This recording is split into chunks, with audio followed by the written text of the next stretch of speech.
সরকারি স্কুলের শিক্ষকদের বেসরকারি টিউশন পদ্ধতির বিরুদ্ধে কঠোর পদক্ষেপ নিয়েছে কলকাতা হাইকোর্ট। এই পদক্ষেপ এমন এক সময় নেওয়া হয়েছে যখন রাজ্যের শিক্ষা ব্যবস্থায় শিক্ষকদের ভূমিকা এবং জবাবদিহিতা নিয়ে বিভিন্ন প্রশ্ন উঠেছে। সম্প্রতি আদালত এই নিয়ম লঙ্ঘনকারী শিক্ষকদের তালিকা দাবি করেছে এবং বাঁকুড়া জেলার কিছু শিক্ষকদের বিরুদ্ধে ইতিমধ্যে ব্যবস্থা নেওয়া শুরু হয়েছে। এই রায় রাজ্যের শিক্ষক এবং শিক্ষার্থীদের মধ্যে নতুন আলোচনার জন্ম দিয়েছে। সরকারি স্কুলের শিক্ষকদের বেসরকারি টিউশনে জড়িত হওয়া অবৈধ, তবে দীর্ঘদিন ধরে অনেক শিক্ষক এই নিয়ম উপেক্ষা করে তাদের বাড়িতে বা কোচিং সেন্টারে ফি দিয়ে শিক্ষার্থীদের পড়াচ্ছেন। এর ফলে স্কুলের শিক্ষার মান নিয়ে প্রশ্ন উঠেছে। অনেক ক্ষেত্রে দেখা গেছে যে বেসরকারি টিউশন প্রদানকারী শিক্ষকরাও স্কুলে সেই শিক্ষার্থীদের প্রতি পক্ষপাতিত্ব দেখান। এই সমস্যার সমাধান চেয়ে কলকাতা হাইকোর্টে একটি মামলা দায়ের করা হয়েছিল।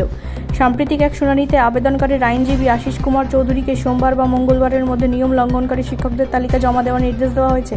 পশ্চিমবঙ্গ মাধ্যমিক শিক্ষা পর্ষদ জানিয়েছে যে বাঁকুড়া জেলায় ইতিমধ্যে বেশ কয়েকজন শিক্ষককে চিহ্নিত করা হয়েছে এবং তাদের বিরুদ্ধে ব্যবস্থা নেওয়ার প্রক্রিয়া শুরু হয়েছে। কলকাতা হাইকোর্ট এই বিষয়ে অত্যন্ত কঠোর অবস্থান গ্রহণ করেছে। আদালত জিজ্ঞাসা করেছে যে কোনো নির্দিষ্ট বিভাগ এই নিয়মাবলী আরও কঠোরভাবে প্রয়োগ করতে পারে।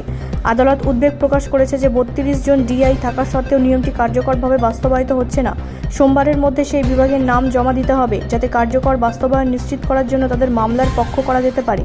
আদালত স্পষ্টভাবে বলেছে যে বেসরকারি টিউশন পরিচালনাকারী সরকারি স্কুলের শিক্ষকরা আইন ভঙ্গকারী। এই মামলায় পরবর্তী শুনানি আগামী সপ্তাহে নির্ধারিত হয়েছে এবং আশা করা হচ্ছে যে এই বিষয়ে আরও গুরুত্বপূর্ণ নির্দেশ জারি করা হতে পারে। ব্যুরো রিপোর্ট, রাষ্ট্রীয় প্রসার বাংলা।